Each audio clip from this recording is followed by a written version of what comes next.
Hello and welcome back to another Theory Thursday.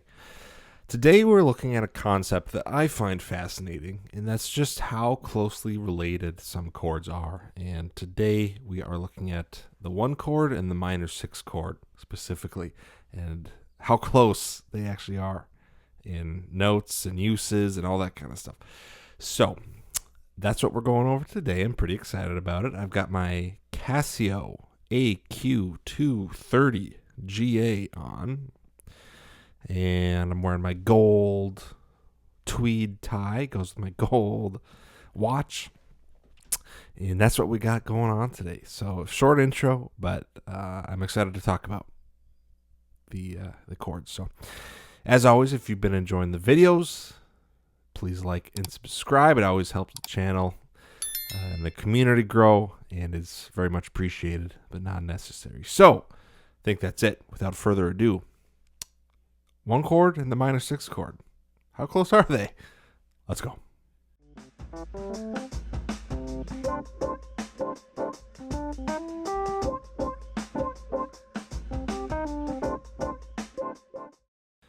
Okay, the very first thing I wanted to point out here is when you're on guitar, how close these 2 chords actually are. Okay, so if we're just talking about shapes, right, chord shapes, we have our C chord, right? Oh, regular open position C chord. Sorry, I'm having a hard time holding this in this position. Just a regular C chord. And then to make it an A minor, and today, well, we'll talk about both, but A minor 7 in particular.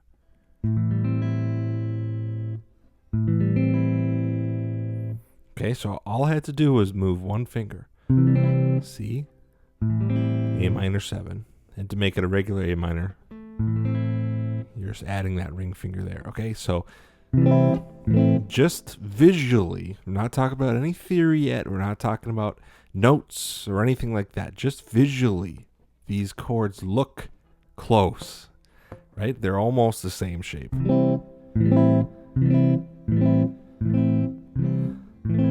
Okay, so that's the first thing to note. And it kind of gets your brain turning. And what's going on here? Why are they so close? They're 2 different chords. Okay, so let's talk about the second thing, the actual notes. So if we're, let me put this down. Okay, so just looking at the notes, a C major triad is a C, an E, and a G. Now, A minor 7 is an A, a C, an E, and a G. All right, that's how close they are. If you look at the actual notes of these chords, you're adding 1 note. And let's say we take away the G. All right, we're looking at a strict C major triad and a strict A minor triad, right? A, C, E. You still have the 2 most important notes in a C triad, the C and an E.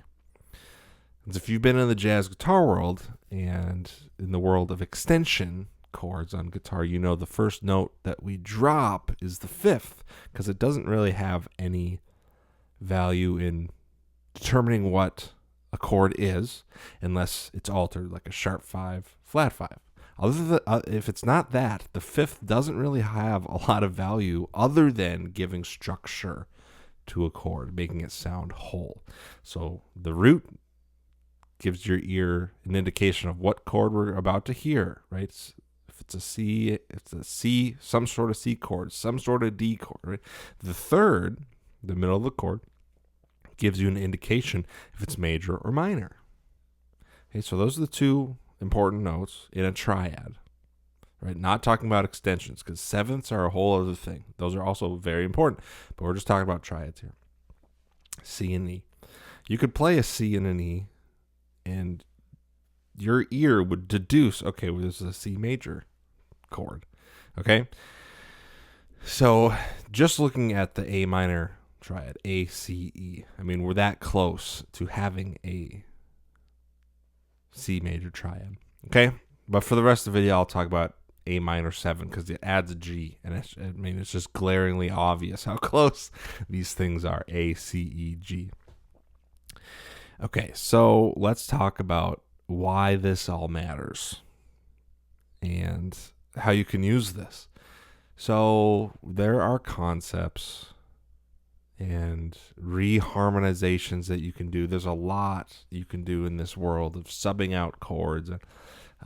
Just one you can do on your own is you can take popular songs that are in popular progressions and all of the major chords in the progression you swap out for its relative minor, and you can get some really cool harmonizations because they're almost interchangeable, almost, right? Because they're so close. But what I want to talk about is cadences. So without knowing names, you've heard these because they are in pretty much every song ever is a cadence. And a cadence is, you can think of it just as the end of a progression, the end of a song, the end of a phrase. Usually, everything falls under 4 categories. There's a perfect cadence. There's an imperfect cadence. Sometimes those are called authentic and inauthentic. There's a plagal cadence. And then there's a deceptive cadence. Okay. So just going from the top here, a perfect cadence or authentic is when you get a dominant chord, which we know as the 5 chord, and it goes to the 1 chord. Now in choral music, in orchestra, what makes it perfect is if you have a root position 1 chord at the end of it. If you go from a G to a C, the C is at the bottom of the chord, and whatever your melody note is where your soprano note is. Okay, and then if it's a G to a C, but maybe an E is in the bass or a G, we would just call that an imperfect or inauthentic cadence. It's still a 5-1. It's just how the notes are arranged. Okay, so how does that relate to what we're talking about? It goes down to the deceptive cadence. Okay, they've created a whole nother class for this. So we talked about how you can interchange the minor 6 chord in for a 1 chord. And that happens in music where people are playing along and here comes the cadence where you go 5-1, and all of a sudden you don't get the 1. You hear a 6. And it works so beautifully. I'll play it for you. Okay, so first as an example, do the 5-1. So I'll do G to C.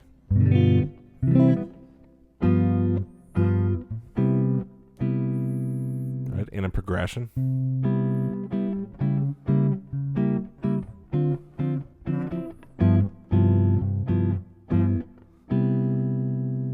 Five to 1. So that would be a perfect cadence.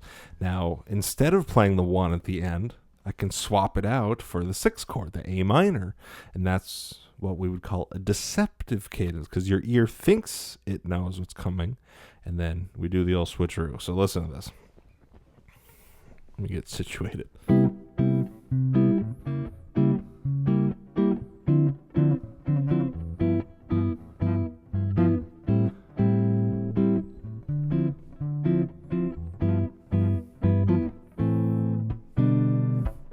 So it just creates this, deceptive cadence where you think you know what's happening, and then this other thing happens, and it just keeps going and going and going.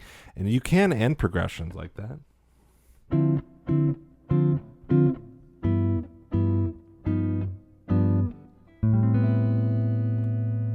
Right? You can end like that. That's a deceptive cadence. It's a beautiful way to end things, but also to keep things going, because you're not getting that 1 chord yet. It doesn't have to be the end of whatever you're doing. Okay? So that's what we call a deceptive cadence and how you can swap these things out. So let's take a progression like the most popular. We'll take 1, 5, minor 6, 4. And let's do it in the key of G because that's one of the favorite keys of guitars, right? 1, 5, minor 6, 4. So now what we can do is all of those major chords we can swap out for their relative minors, and all the minor chords will swap out for their relative majors. So let's do this one at a time. What's the relative minor of G? It's an E minor. What's the relative minor of a D? It's a B minor. Relative major of an E minor is a G, and the relative minor of a C is an A minor. So our new progression, instead of G, D, E minor, C, is we go E minor, B minor, G, A minor.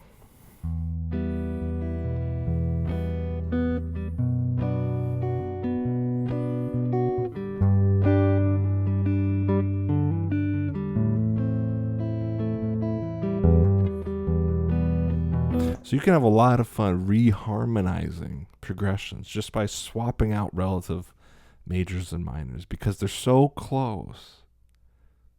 Just not quite. I mean, it is the difference between major and minor, which is a big difference.